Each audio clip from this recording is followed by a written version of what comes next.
네, 김선희님. 네, 반갑습니다. 아, 네. 제가 얼굴을 봤는데 네, 못 일어나셔가지고 네. 그리고 오늘 지속발전 구리시 지속발전 협의회에서 지금 사실은 제가 사무국장님하고 부탁을 드렸는데 오늘 일정이 친인척 결혼식이 있다고 그러셔가지고 오늘 이 자리는 못 오셨고요. 네, 딱 한 분 오셨습니다. 이강석 위원님 오셨습니다. 구리발전 지정위원회 이강석 위원님 오셨습니다. 네. 환경 분야는 이 정도로 하기로 하고요. 다음은 S, 사회적 책임 분야인데요. S 분야는 인권, 빈곤, 안전, 보건, 노동, 돌봄, 공동체, 사회보건, 협력, 다양성, 포용성과 같은 분야입니다.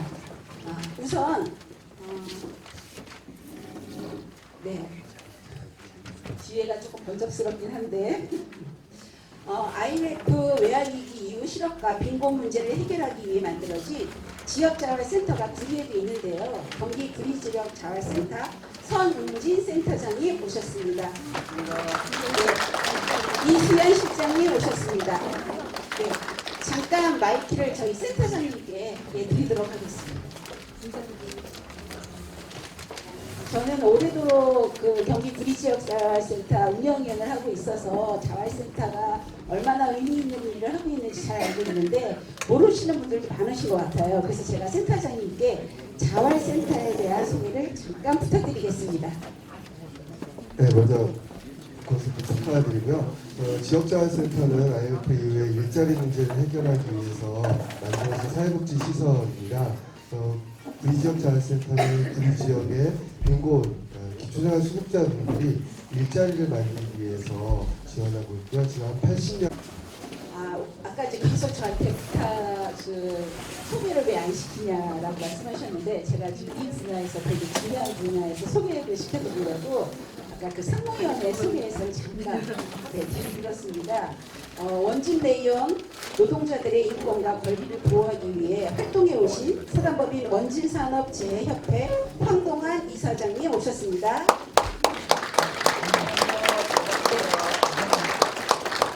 저희는 보통 원산협이라고 많이 표현을 하는데요.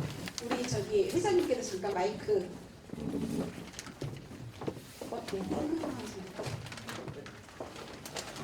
네. 원산협에서 어떤 활동을 하고 있는지 잠깐 소개 부탁드립니다. 네, 방금 소개받은 황동훈이라고 합니다. 오늘 어쨌든 북콘서트를 축하드리면서 원산협 문제를 간단히 좀 말씀드려보면 원산협이라는 것은 이제 사단법인 원진산업재해협회를 줄여서 원산협이라고 하고요.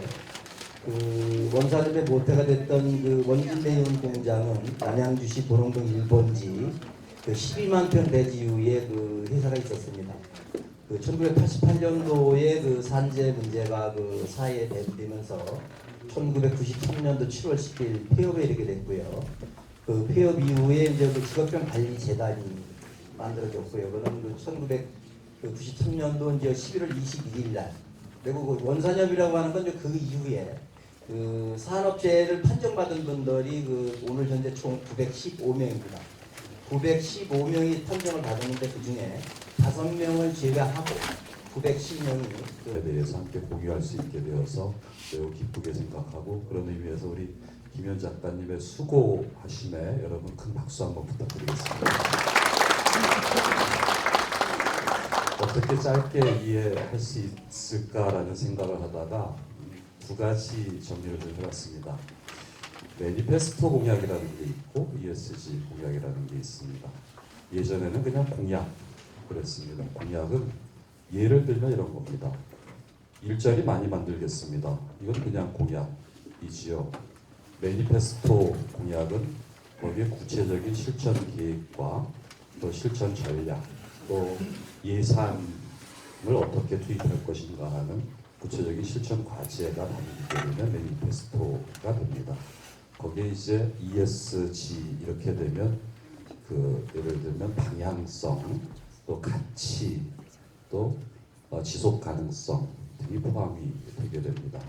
그래서 이걸 어떻게 설명하면 좋을까라는 생각을 해보다가 매니페스토는 이를테면 설계도를 시민들께 보여주는 거라고 이해하시면 어떨까 하는 생각을 해봤습니다. 제가 일자리 많이 만들 건데요. 뭐 이렇게 저렇게 해서 많이 만들려고 하고 그것에 대한 재원은 이런 겁니다. 이게 설계도라고 할 수 있죠.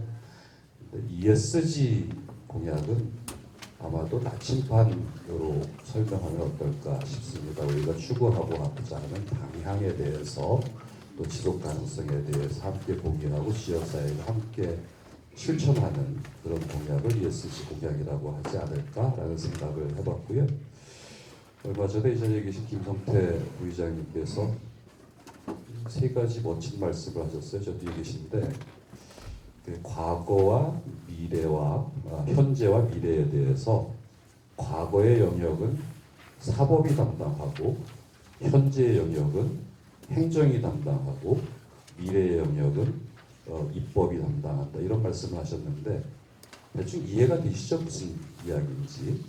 그런데 사실 거버넌스 측면에서 의회의 기능은 과거와 현재와 미래를 다 담당한다고 설명을 해드릴 수 있겠습니다. 왜냐하면 과거의 영역은 의회에서는 행정사무 감사라든가 결산 심사를 통해서 평가하게 되고요. 현재의 영역은 각종 조례라든가 결의안 등을 통해서 행정을 제어하게 됩니다. 미래의 영역은 당연히 미래에 다가올 예산을 심의하는 과정에서 책임을 지게 됩니다. 이게 의회의 기능이라고 설명드릴 수 있겠습니다. 앞으로도 의회가 문턱을 낮추고 시민 여러분들과 함께 시민의회가 될 수 있도록 노력을 하면 좋겠다라는 생각을 했어요. 처음에 김현 작가께서 우리 거버넌스 측면에서 의회의 기능을 좀 설명해 주시면 좀 더 축사의 의미가 좀 있겠다라는 말씀을 해주셔서 그 말씀에 그대로 답변을 하니까 총 20꼭지의 책이 있어요. 그리고 지방 정부에서 지금 이루어지고 있는 ESG 현황에 대해서 5개의 광역자치단체와 15곳의 기초자치단체 실질적으로 우리가 배우고 또 뛰어넘어야 될 그런 과제들을 제시해주고 있어요. 더군다나 책 제목이 지방정부 ESG 공약과 정책이었습니다. 제가 조금 전에 지방자치단체라는 표현을 썼는데 이제 대통령께서도 또 실질적으로 이 지방정부의 행정영역을 담당하고 계시는 윤호중 행안부 장관님께서도 이제는 지방자치단체라는 개념을 뛰어넘은 지방정부의 역할을 강조하고 있습니다. 열심히 읽어보도록 하겠습니다.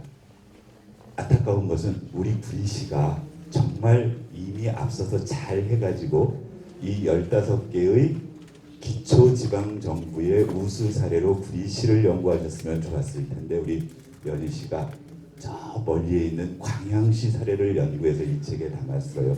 다음 책이 나올 때는 우리 구리시가 전국에서 가장 ESG를 앞장서서 시민들과 함께 이루어지는 그런 도시가 될 수 있도록 이 자리에 모이신 모든 분들과 함께 열심히 같이 해나가도록 하겠습니다. 또한 김현 우리 저자님 또한 단순히 책 쓰는 걸 뛰어넘어서 그런 구리시의 ESG 정책이 제대로 실현될 수 있는 구체적인 실천 활동을 하시겠다고 지금 결심하시고 오늘 이런 자리를 마련하셨는데 그 길에 같이 응원의 박수. 그래서 구리시가 조금 더 ESG에 선진화된 도시가 되는 그날을 기대하겠습니다. 축하드립니다. 고맙습니다. 사실 이 세 권의 책을 총 지휘하신 분이 계십니다. 우리 양세형 박사님께서 이 세 권의 책을 총 지휘하시면서 굉장히 어려움이 많으셨을 것 같아요. 왜냐하면 사실 다들 바쁘시고 일정 맞추기도 어렵고 원고 받기도 어렵고 그래서 어떤 점이 제일 어려우셨나요, 박사님? 예, 지금 이제 일단 그 어떤 점이 어려웠는지는 조금 이따 얘기를 하고요. 저도 책을 좀 많이 쓴 사람으로서 출판 기념회는 한 번도 해본 적은 없어요. 저희가 이제 학회에서 제가 연말에 학술대회를 끝나면서 같이 한 경우는 있는데 제가 이제 요거 조금 더 우리 김현 작가님 말씀에 조금 더 부언을 해드리면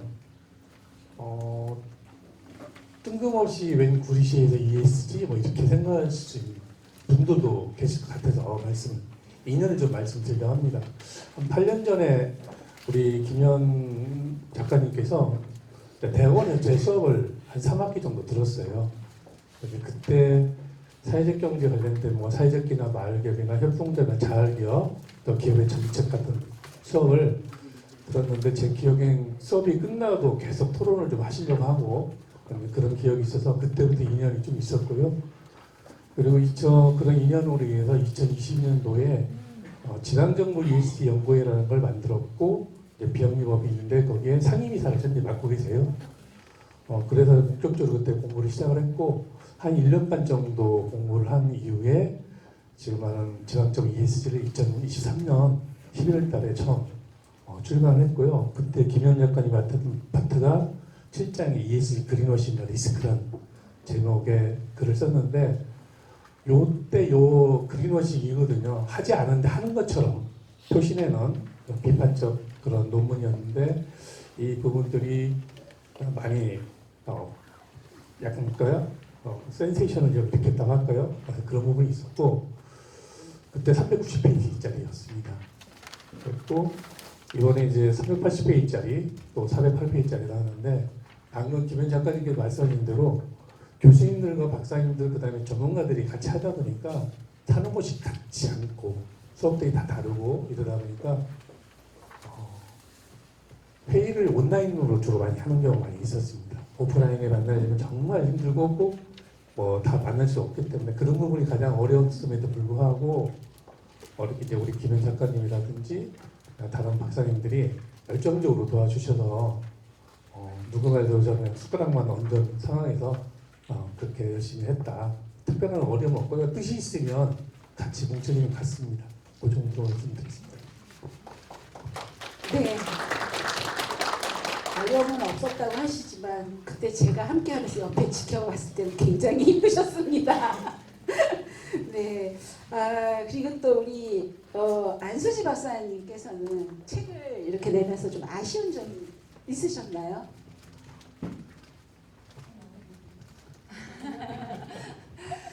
네, 전반적인 그 책을 내는 프로세스에서는 우리 말씀하셨지만 양세훈 박사님께서 주도적으로 이끌어 주셨기 때문에 아쉬운 점은 하나도 없었습니다. 다만 제 개인적으로 아쉬운 점은 제가 좀 능력이 부족해서 이 3권의 책 중에 2번째 책에는 원고를 한 80% 진행을 해놓고 시기를 못 맞춰가지고 원고를 못 드렸습니다. 그래서 지금 14개 사례, 원래 15개 사례를 하려고 했었는데 14개밖에는 사례가 들어가지 않았습니다. 저 때문에. 그 부분이 좀 개인적으로는 많이 아쉬운 부분입니다. 특히 우리 안수지 박사님이 더욱더 아쉬워하는 거는 저희 이번에 네, 2024년도에 나온 이 지역정책 ESG 전략 이 책이 세종도서로 선정이 되었어요, 작년에.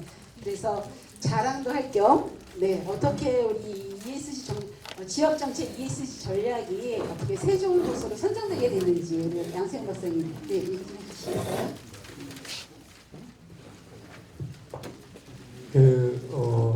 세종도서 저도 전설로만 들었습니다.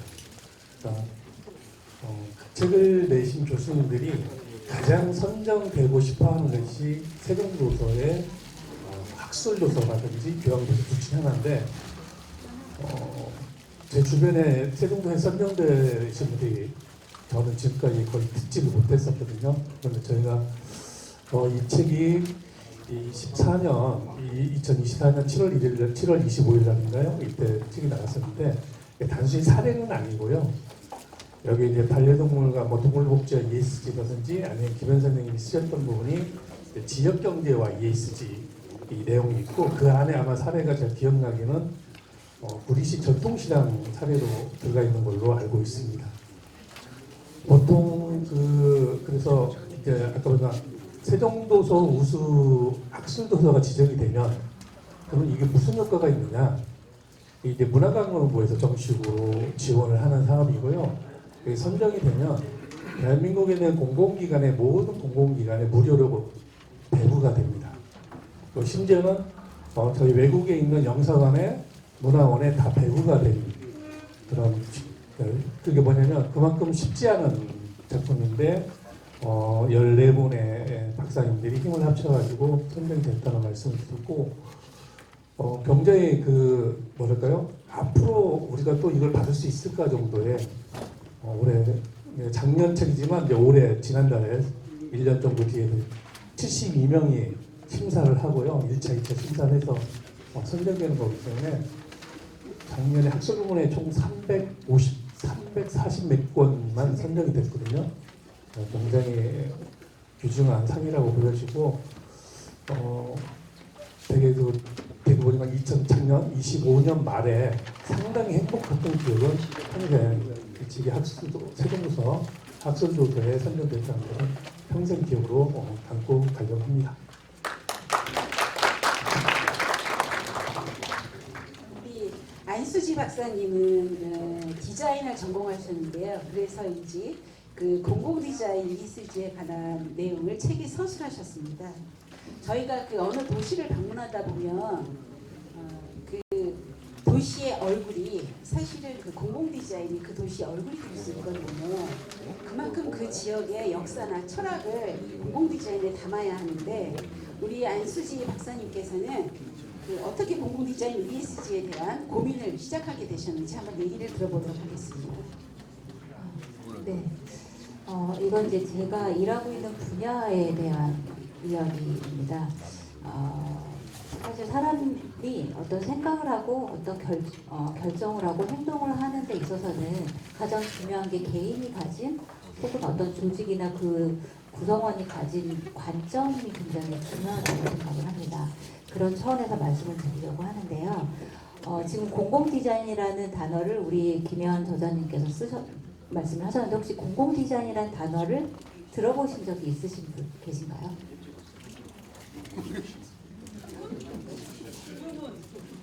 네. 그죠. 공공디자인 지금 여기 한 50분 정도, 50여 분 정도 계신데 한 10% 정도만 공공디자인을 들어보신 것 같아요. 70명. 네, 그럼 한 5%로. 공공디자인은 사실 우리가 내 집 문 밖을 현관문을 열고 나가면 눈에 보이는 모든 것들이 공공디자인에 의해서 만들어진 것들이라고 할 수 있습니다. 그 정책적인 행정 용어로는 공공기관이나 관공서, 국가나 지방정부에서 만든 시설물, 만들고 관리하는 시설물을 이제 공공디자인이라고 하는데 그것뿐만이 아니라 그걸 포함해서 우리 눈에 보이는 외부에 있는 모든 이상물들, 시설물들이 공공디자인에 의해서 관리되고 만들어진다고 생각하시면 될 것 같습니다. 그리고 이것을 어떻게 이런 공공디자인을 어떻게 ESG하고 연결을 하게 됐냐라고 말씀하셨는데 물어보셨는데 이건 이제 제가 거의 20년 전이죠. 대학원에 들어가서 굉장히 충격적인 그때 당시에는 굉장히 충격적인 수업을 들었습니다. 그 중에 한 수업이 서스테이너블 디자인 그리고 비판적으로 사회적 책임과 지속 가능성에 대한 부분을 디자이너가 어떻게 관여하고 역할을 해야 되느냐에 대한 부분이었는데 그때는 ESG라는 개념 그 용어가 이렇게 대두되지는 않았을 때였어요. 그런데 이게 쭉 맥락적으로 연결되더라고요. 20년 후에 그때부터 디자인은 굉장히 사적인 부분에만 적용되는 것이었는데 이것이 점점 공적 영역으로 옮겨오면서 공공을 위해서 디자인이 굉장히 중요하다는 생각을 했고 이제 그런 어떤 연계선상에서 공공 디자인과 ESG를 함께 고민하게 됐습니다. 네.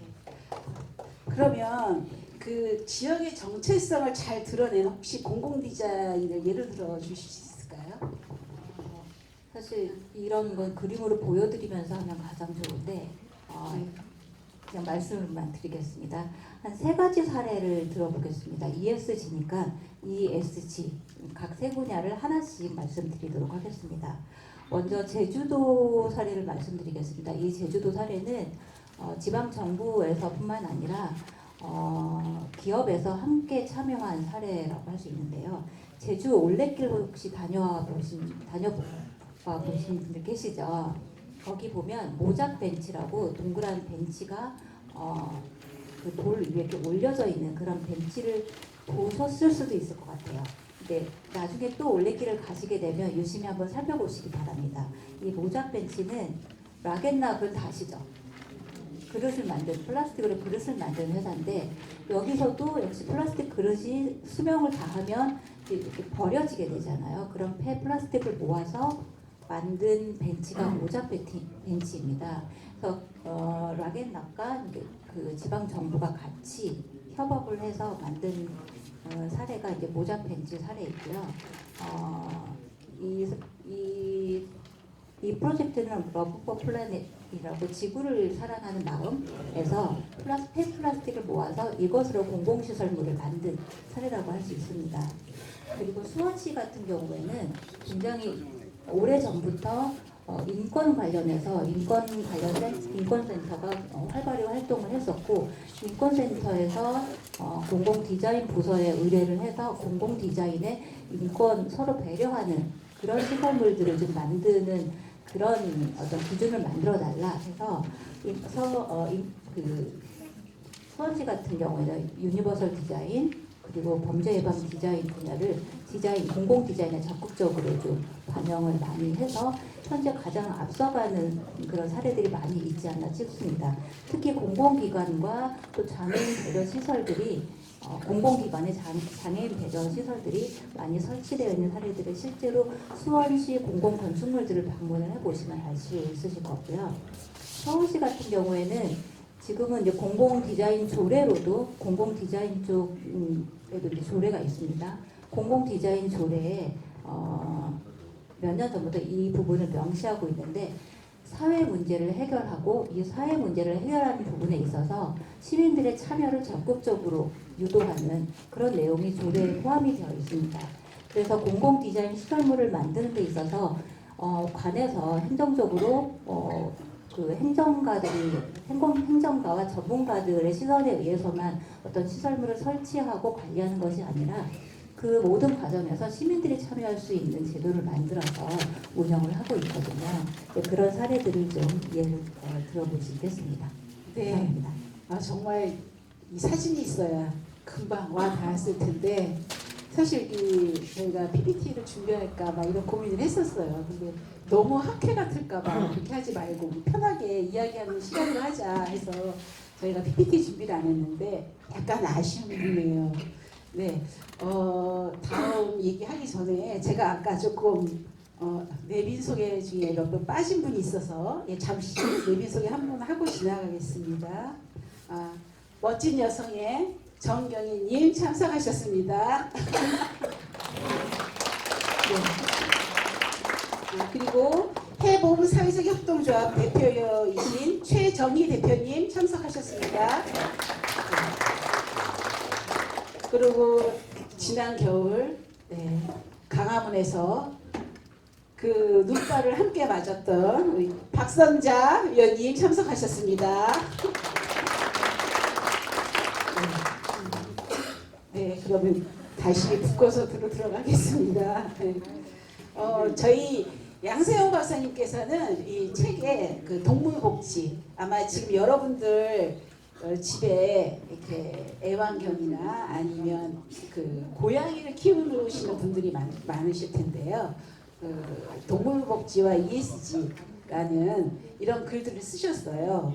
그래서 우리 양세훈 박사님께 제가 이제 몇 가지 한번 말씀드리고 싶은 게 있는데 어떻게 사실 지금 반려동물에 대해서 굉장히 관심이 많은데 이게 되게 사적인 영역으로 생각하는 경우가 많잖아요. 근데 이게 어떻게 공적인 그 반려동물 ESG로 연결돼서 글을 쓰셨는지 한번 말씀을 들어보도록 하겠습니다.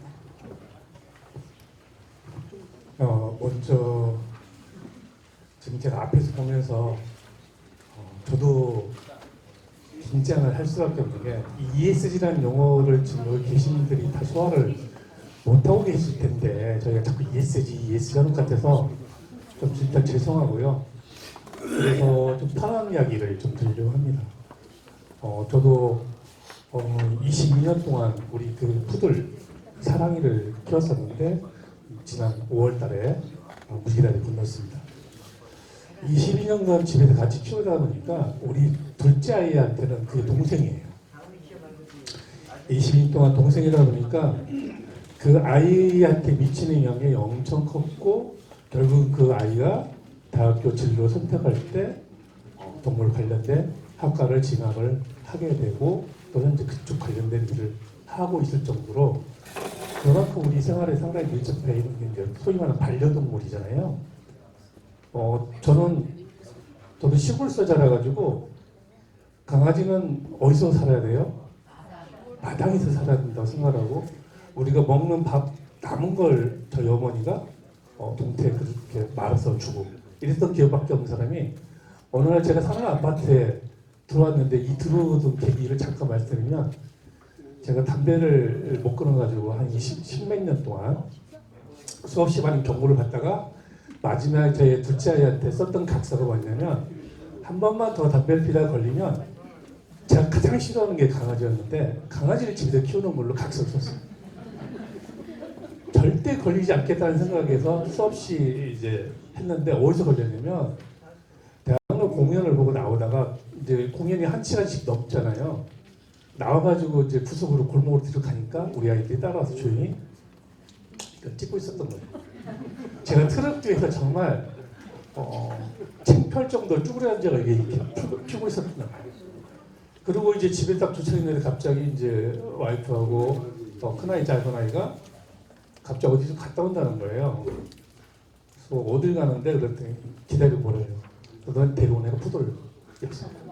저는 이제 영문도 모르니까 화를 냈겠죠. 그때 제가 화내지 말고 보라고 쫙 보여주는데 제가 저 트럭 뒤에서 정말 이렇게 피고 있더라고요. 이제 이렇게까지 되니까 어떻게 해요? 그때부터 키우기 시작했는데 제가 한 3년을 정말 적응을 못했어요. 자고 있는데 애가 침대에 점프해서 자고 있는데 뛰어 들어오니까 얼마나 놀랬겠어요. 때릴 수는 없고 막 이제 화를 내고 그래서 아이들과 갈등도 있었어요. 그랬던 것이 어느 날 저희 아파트에 도둑놈이 들었는데 저희 집은 안 털렸어요. 왜 안 털려면 얘가 새벽에 너무너무 짖어가지고 왜 그러냐고 이제 일어나서 봤더니 그 다음날 난리가 난 거죠. 아파트가. 그다음부터 얘가 너무 이뻐 보이는 거예요. 그래서 그다음부터 담당이 이제 제가 된 겁니다. 그래서 시키기도 하고 저는 아이 강아지를 어떻게 시킬 줄 몰라서 빨래 빨듯이 이렇게 했어요. 집에서. 그렇게 했던 이제 우리 사랑이가 10년 되고 20년 되고 18년 정도 지나면서 좀 아프기 시작하더라고요. 20년이 넘어서부터는 돌아가기 6개월 전부터는 우리 어르신들이 있잖아요. 저기 많이 병원에 계신 분들 똑같습니다. 그래서 이제 그런 경험들이 있어서 그게 많이 머릿속에 있었고 방금 우리 김현 작가님께서 말씀하신 대로 ESG하고 어떻게 접목을 시킬까? 저는 이제 원래 환경 쪽 관련된 논문을 썼기 때문에 제가 환경 관련된 쪽을 파트를 맡았다가 생각이 난 거예요. 저희 아까 5,200만 명 이야기 하시는데 반려견 키우는 인구가 1,500만입니다. 인구의 3분의 1이 키우고 있고 저는 청량리 한신 아파트 살고 있어요. 저희 아파트 저희 라인은 다 키우고 있어요. 그래서 강아지가 짖는 거에 대해서는 민원이 단 한 명도 일어나지 않아요. 시끄럽게 해도 누구지 아이가 우나 보다 이 정도로. 그래서 그걸 하는데 그거 왜 그걸 썼냐면 아까 전통시장이라 했지만 잠깐 또 말씀드리면 경동시장 아시죠? 경동시장에 예전에는 그걸 팔았어요. 그걸 팔았어요. 저도 그걸 먹었었어요. 옛날에. 근데 어느 날 아이가 들어오고 나서부터는 차라리 양심상 그걸 버렸는데 지금은 없앴다 하는데 저번에 저기 추석 때 가보니까 터치길 라인은 두 군데 팔고 있더라고요. 아직도. 그런데 이게 23년부터 법적으로 금지가 돼 있고요. 내년 2027년부터는 전면 금지입니다. 법적 처벌이 4천만 원 미만 벌금이고 2년 이상인가요? 그 정도 굉장히 어렵습니다.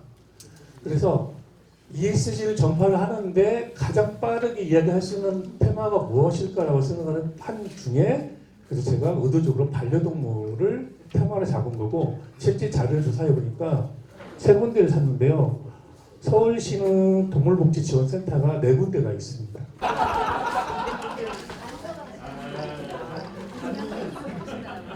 자, 김현 화이팅 한번 하겠습니다. 김현! 한 번만 더 합시다. 김현 화이팅!